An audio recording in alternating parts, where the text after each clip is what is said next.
Hey guys, it's been a long time since I've made videos, but I'm gonna go back on it, and today I have a very special video. It's about CrowdStrike's failure in an AI center world. One of the largest cybersecurity incidents that happened in a long time. The airlines were down, a lot of things just went down. And if you see on CNBC, CrowdStrike caused global IT outage will be a key test for cybersecurity insurance underwriters, with Fitch ratings expressing confidence that losses will not exceed over $10 billion. $10 billion. Fitch estimates that the number of insured losses will not exceed $10 billion, ending somewhere in the mid to high single billions. So, at the end of the day, that's a lot of money. And in an AI world, code is going to be constantly being shipped, and just more and more reckless things will happen. So we be prepared for it. And I examined this in my article, which I'm going to be reading. This is CrowdStrike's failure in the AI world. So CrowdStrike is a well-known cybersecurity company, and it made headlines, but not for the right reasons. The company pushed a problematic update to Windows PCs, causing widespread disruption, with many systems getting stuck in endless boot loops. For affected users, the only fix was to boot in safe mode. And this was really tedious because you had to go in person and manually boot into safe mode.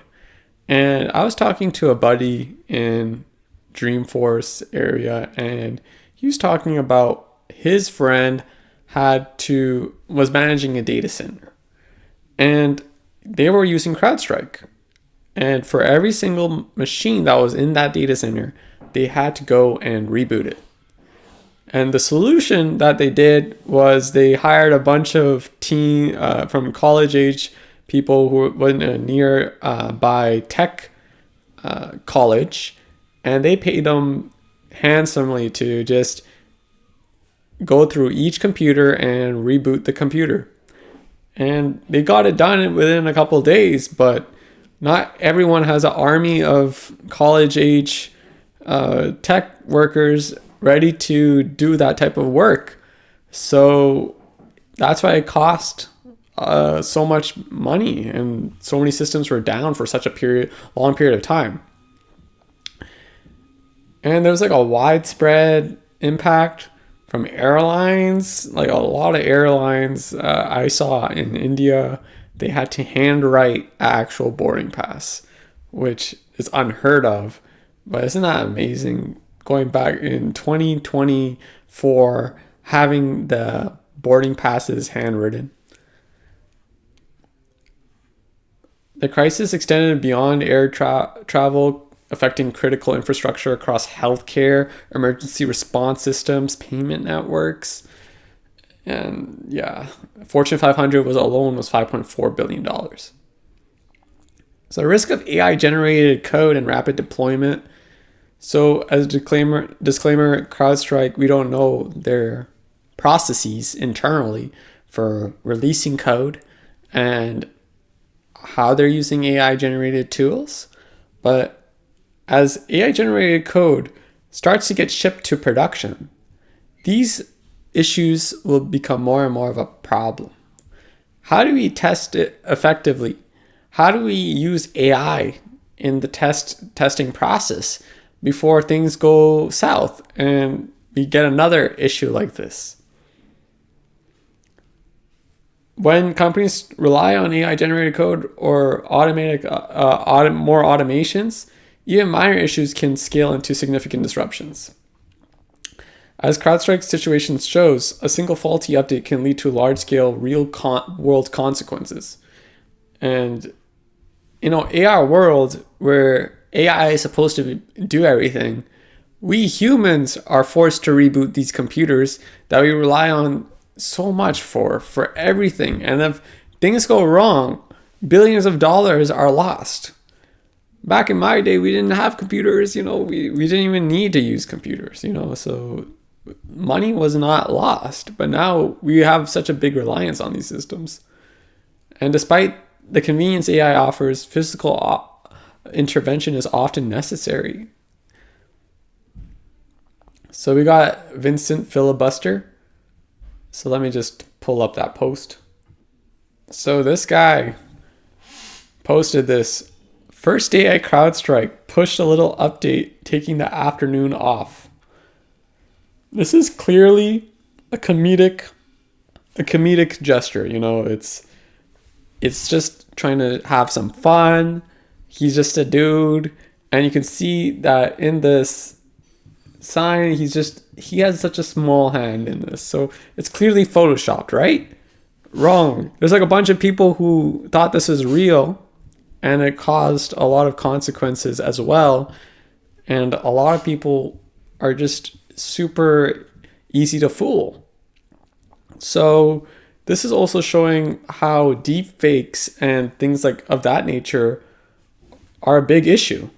So in the midst of this chaos, digital citizenship advocate Vincent Flibustier added a humorous twist on social media. Using GenAI and Photoshop, which Photoshop even has GenAI built into it, he created a fake image posing at CrowdStrike HQ with a peace sign. So some people thought it was humorous, other people thought it was genuine. And that's why it's really important to stay aware and safe in these situations, even when things are going all right and it looks like the world is shutting down. It's important to trust your gut and make sure that things are being verified from more trusted sources. And as Flip Bustier, he's a French person who was able to even make a follow-up video and translate it in English, which is another fun fact. He really underscores the need for media literacy and skepticism online. And as AI's generated content proliferates, the line between real and fake news continues to blur. The incident reminds us to verify sources before sharing information. And lessons for cybersecurity and software development. Beyond digital citizenship, the CrowdStrike incident reveals a gap in QA. For a company specializing in cybersecurity, the lack of rigorous testing on such a critical update is surprising. And the need to reboot the system was absolutely amazingly crazy. And that's why it was it was such an awesome, not necessarily in a good way, but such enormous impacts that radiated across the world. The widespread system failures not only impacted businesses, but also essential services, even 911 systems, and just high stakes systems. We don't know the whole impact of this. Probably could do more research on seeing the exact systems that were impacted, but systems that are core essential services, people being stranded on airports, the amount of people it affected was amazing, crazy. So as AI generated code continues to proliferate throughout the industry, we should be very aware of the consequences of this.